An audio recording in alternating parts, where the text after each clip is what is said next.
Today on CityCast Chicago, another corruption trial is starting. You all voted in our Chicago icon bracket, and we've got this week's festival lineup. Helping me break it all down, our executive producer, Simone Alisea. It's Tuesday, September 10th. I'm Jacoby Cochran, and this is what Chicago's talking about.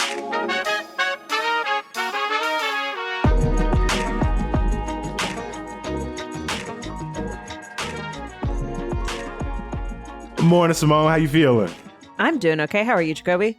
I'm doing good. I'm still riding high off that Bears win over the weekend. It was wild, right? I had a friend who left the bar before halftime and didn't know that they won until much later, and so he was feeling all sad and defeated. And then I was like, no, they won. No, I was watching the game with my brother and my best friend, and the entire first half, it was that very familiar feeling of dread that we had gone another off season.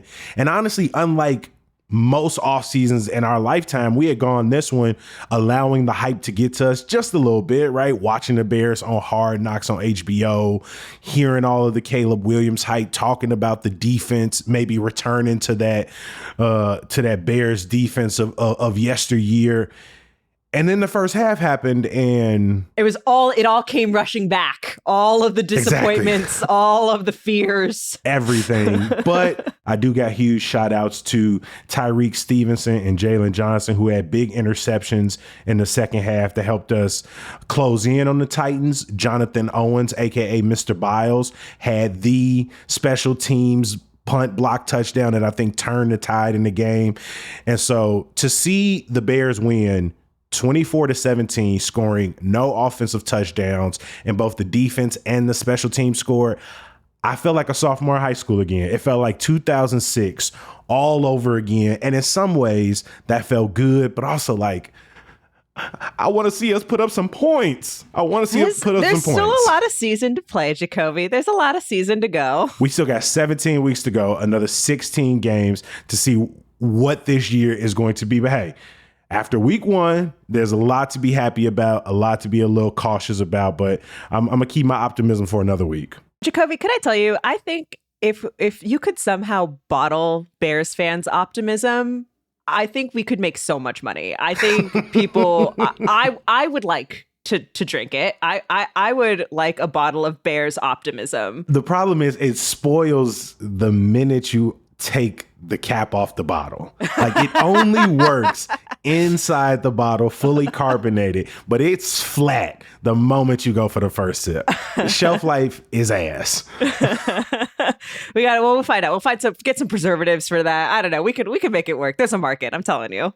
In the same way, it feels like Chicagoans always have optimism towards the Bears or any other sports team. It feels like we always have skepticism in terms of not only public officials, but also private officials in our city, because it feels like the relationship between the two birthed some new corruption trial. I'd like to say every couple of years, but over the last few, it feels like every couple of months. And today, Simone, we are back in the courtroom for yet another corruption trial, which, whether it was the trial of the ComEd 4 we have been discussing over the last 2 years, whether it was Ed Burke's very infamous corruption trial, which just wrapped in the last couple of months, or the Mike Madigan trial, the former Speaker of the House, which that trial is expected to start October. And as a new trial gets kicked off today, please tell me, how does AT&T fall into this much larger story? Right. So today begins the trial of Paul Aschiazza, who is the former head of AT&T Illinois. He was charged in 2022 with attempting to bribe ex-House Speaker Michael Madigan. So Mike Madigan, as we recall, former House Speaker in Illinois, former Democratic House Speaker, one of the most powerful politicians in Illinois history, associated with the ComEd 4 and sort of that conviction that happened last year. Madigan's own trial set for October, and he is being charged in connection to some of these allegations that currently face Aschiazza. The sort of general outline of what prosecutors say happened is that in 2017, there was a bill that AT&T wanted to pass that would end mandated landline service. Basically, AT&T was required to provide landline service, but it was a business that was losing a lot of money, right? People switching to wireless, people switching to voice over internet and other services rather than the traditional landline. La Schiazza is accused of sort of spearheading, overseeing a plan to funnel upwards of $22,000 to former state representative Edward Acevedo, who was a Madigan ally working as a lobbyist at the time, who has since pled guilty to tax offenses and was sentenced to 6 months in prison in 2022. That money, was funneled to Acevedo sort of at the behest of Mike Madigan's allies. And it was Madigan who then sort of helped shepherd the legislation through, allowing AT&T to end that mandated landline service in Illinois. There's a lot of similarities between the ComEd 4 trial and I think this trial that is coming up.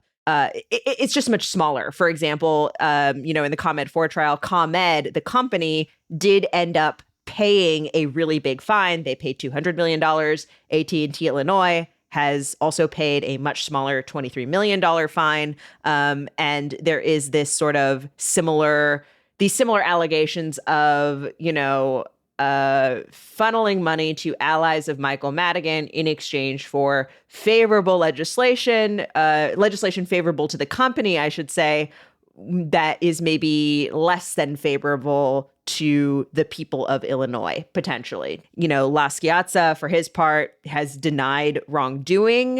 His attorneys are going to argue basically that, sort of pushing back on the idea that there was an arrangement between Madigan and AT&T before the bill was passed. This is a really key component, after the Snyder ruling in Indiana from the U.S. Supreme Court. Was there an agreed upon sort of quid pro quo, scratch my back, scratch yours, or did this money to a Madigan ally come after the fact? And then also kind of what did Schiazza know? Did he know that this arrangement that was made could be illegal? And so that is sort of some of the stuff we're going to be expecting to hear as this trial plays out over the next few weeks. It is likely that this trial and the outcome may be known, but may not be known before Madigan. But given all of those different heads that have essentially rolled over the last few years, Simone, I feel like I've asked you the same question at every point. But do you think these bode well for Madigan? Because while La Schiazza is the one on trial, reporters have pretty much painted this as the sneak peek or the sneak preview into the Madigan case. Yeah, I think that's totally the way to think about it. Originally, Madigan was supposed to go on trial before La Schiazza, but Madigan's trial was delayed because of the ruling in that Snyder case that I mentioned earlier. That case deals with sort of, I think, very particular legal definitions of what bribery is and is not, that have implications for some of these cases that we have been talking about over the past few years. And so Madigan's trial was delayed until October. So now we basically have got these back-to-back trials that are related to each other in a way that we weren't supposed to get before.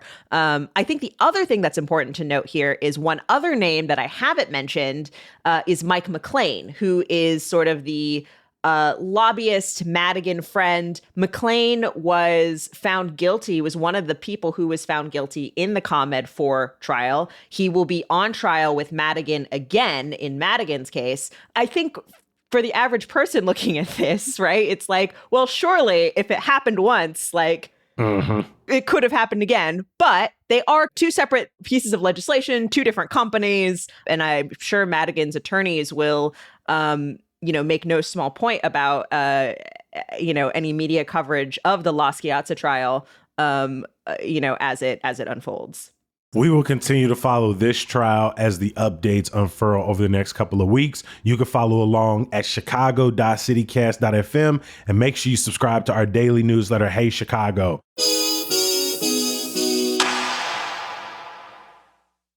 About 2 weeks ago, we had a battle on the podcast. It was the what is the most Chicago icon. Essentially, we took symbols from across the city of Chicago, things like the Sears Tower, the 90s Bull, the Chicago hot dog. And we put together an Elite Eight bracket and made them compete against one another. On the podcast, we ultimately decided that the 90s Bulls was the most Chicago symbol. But we also gave all of the CityCast Chicago listeners and Hey Chicago readers an opportunity to weigh in. And Simone, where are we at so far with our listeners and our readers' version of the bracket? Yeah, so far they have voted in 2 rounds. And it's interesting because the first round was very similar to how our first round went. The 90s Bulls went out over the 85 Bears. The Sears Tower went out over the Bean. House music went out over drill music. The only difference is that listeners and readers voted the Chicago-style hot dog over deep dish, which I think for us was a pretty contentious debate. Yeah, no shock there. Yeah, on the show. This is also, I will say, in all of the voting in both rounds, this is the only matchup that was even close. You know, talking about the hot dog went out with 57% of the vote versus 43%. The rest of these were kind of blowouts, actually. People came down really strong on one versus the other. Round 2 is where our audience pretty much entirely diverged from us. In this case, the Sears Tower went out over the Bulls, and the hot dog went out over house music, again by overwhelming margins. And so now in the final that people can go vote on, if you can head to the link in our show notes, it is the hot dog versus the Sears Tower, which is maybe a little bit more of a classic lineup. I could see how that could shake out that way. Generic is not the word I wanted to go with, but it does feel like the most put Chicago tourism on a banner. Hot dog versus the Sears Tower lineup. Over the weeks that I've talked to people, whether it was in our Friday news roundups and sort of walk them through it or talk my friends through it, a lot of people were like, I see what y'all did with the bracket, but like, where is Peter Francis Geraci versus Top Dog Law? Like, where is Harold's Mild Sauce versus Uncle Remus Mild Sauce? And so I understand that a lot of my like born and raised Chicagoans, a lot of our colleagues were like, I see what y'all doing here. I like the picks here. And even some of them were like, Sears Tower feels like a strong candidate. A lot of other people I heard from was like, I want to see the less generic version of this bracket. And I don't know, it kind of got me more excited for it. I remember when we were going over what we were debating what the matchup should be. My favorite one that we didn't get to, that I would love to get to in a part 2, was the poetry matchup of Carl Sandburg Chicago versus We Real Cool from Gwendolyn Brooks, which I'm if that's what the people want, if the people want a more obscure sort of specific Chicago icon tournament, we can give it to them. Some other matchup suggestions that people left us: The Bear versus Shameless, which as a matchup I think is fun. I don't think either of those shows really could represent Chicago on the whole. I also say the two sort of white Chicago, where are they really? What soundstage are they standing on? Chicago shows going up against each other. That makes sense. But I also two Jeremy Allen White specials, which I think is kind of fun. You know what I mean? The Jeremy Allen White face-off. Yeah, which of his two characters had more anxiety and things they needed to go deal with between the two shows? No, the real question is which one smoked more cigarettes. That's the real question.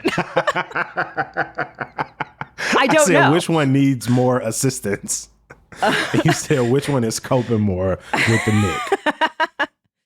The other matchups folks suggested were Clark the Cub versus Southpaw, which I gotta be honest, when I saw the words Clark the Cub, I could not immediately picture the mascot. I couldn't conjure the image. I really couldn't. Because the stadium is a bigger deal than the mascot. The lore around him, I don't think the mascot really captures it in the same way as like the reason you don't see Benny the Bull here, because there really isn't a mascot in Chicago who could face off against Benny the Bull and it not be an absolute wash. To be fair, Sky the Lioness has not had the time yet, I think, to marinate. No. Don't, just ain't got no history. I don't think anybody can compete with Benny. And so it's almost like you have to give him a first round bye and let the other mascots compete it out. Yeah. I think that would be a tough lineup. But I don't know. Maybe Cubs fans really love Clark the Cub. I don't know. I just don't know. And this one, which I think is a really good one, Lake Michigan versus the Chicago River. I think this could be an interesting debate because on one hand, maybe you think it's the Lake Michigan. Obviously, it's big. It's there. It's ever present. I think it's wild to make the most Chicago icon something that has Michigan in the name in it. You know what I mean? Like that gives me pause. I had never really thought about the sort of Great Lakes implications here. Like I just think Lake Michigan, I think Chicago, but the idea of making something with another state in its title. But it's hard when just on its face, when I think Lake Michigan, first thing I think of, like one of the largest reservoirs of fresh drinking water for not only Chicago, but so much of the Midwest. And then when I think Chicago River, the first thing I think of is like, can you swim in that? But the thing about the Chicago River, Jacoby, is right. I think to me, it's like, it's all about the like ingenuity of Chicago. Everything about the Chicago River is like, we made this so we could live here and build this amazing city the way it is now. You know what I mean? Like, and it's got Chicago in the name. It's also our fault that it was so nasty to begin with. And it was flowing into the drinking water. We were just throwing our poo in it, letting it go into Lake Michigan. And then we were like, well, we need to figure. So I'm like, the ingenuity of reversing the river, I do think fire. I think reversing the river versus lifting us out the mud are two engineering feats that should go next to each other. But like, you created that problem, so you fixing it so that you can better live here. You created that problem. And also we had to reverse it because the lake was so important that we was like, we can't keep letting this river contaminate this beautiful body of water. But that's the thing, though. There are other cities and other towns that didn't think that far ahead. Also, you got to remember when we created the Chicago River, what was the waste management system like in general in the 1800s, Jacoby? Somebody from St. Louis is listening to this and it's like, Simone. We're sorry. Excuse me? I think I'm going to still have to take Lake Michigan. Well, it seems like we're at an impasse here, so we'll have to add that to the list too, where we can break the tie. But yeah, folks can still vote in the final round of our Chicago Icon bracket. You can find, as I mentioned, you can find it in link in the show notes, or just head to chicago.citycast.fm. You should see it right on our website. And don't let the fact that the Sky Deck tweeted us out sway your opinion one way or the other. You know, vote on principle here.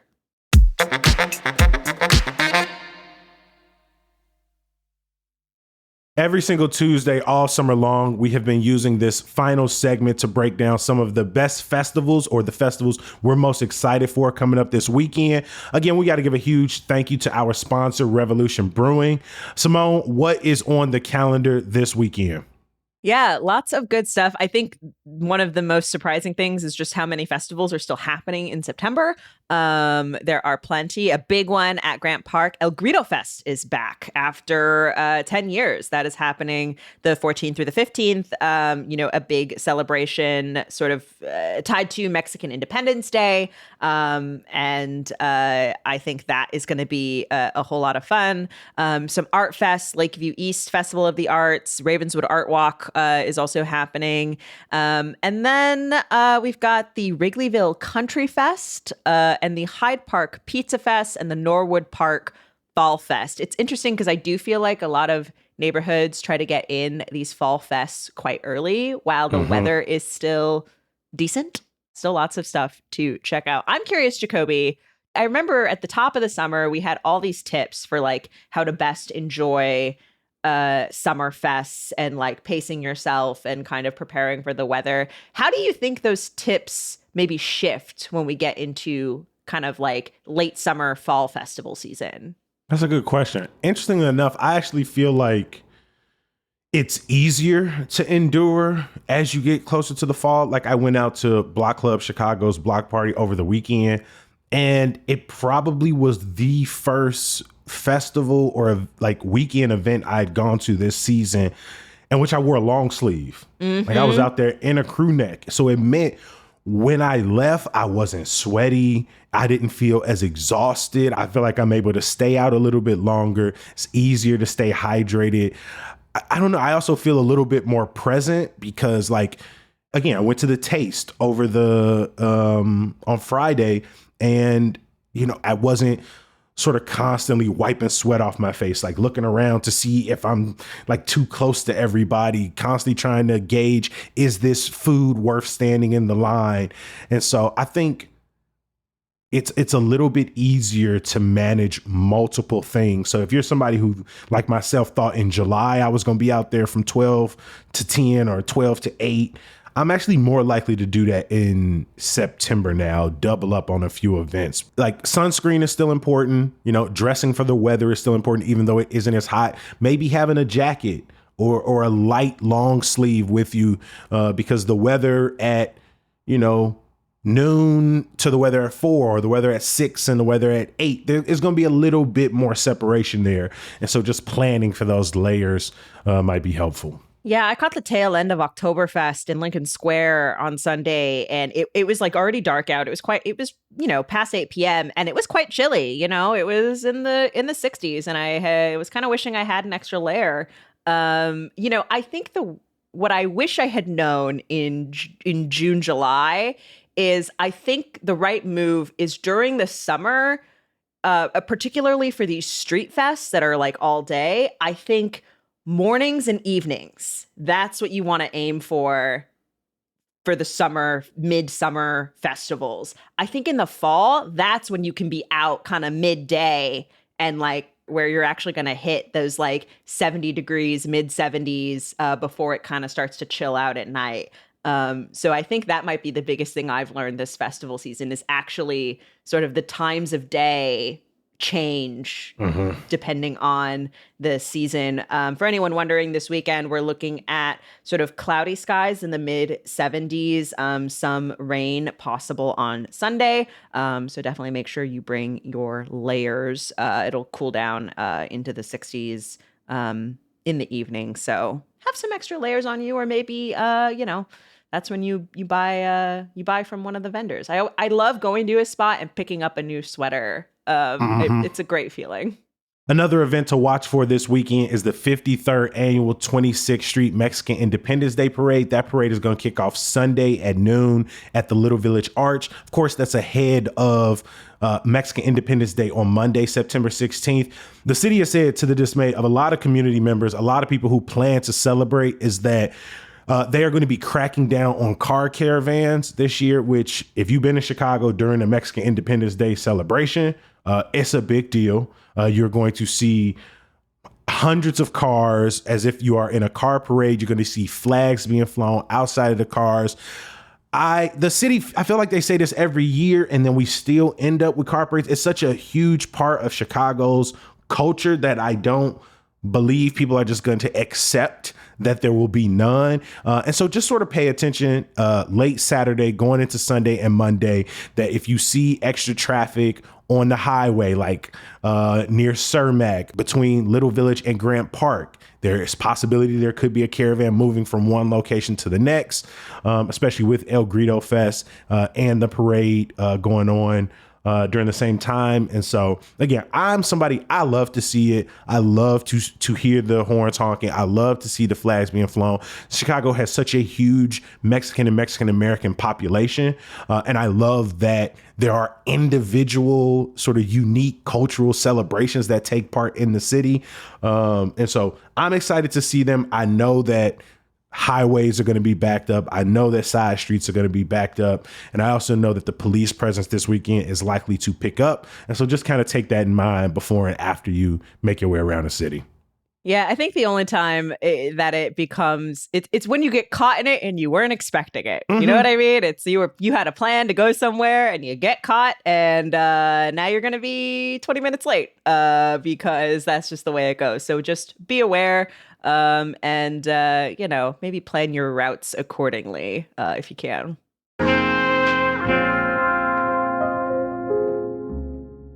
I want to give a huge thank you to our executive producer, Simone Alicea. Always a fun time sitting down with you, my friend. Hey, thanks, Jacoby.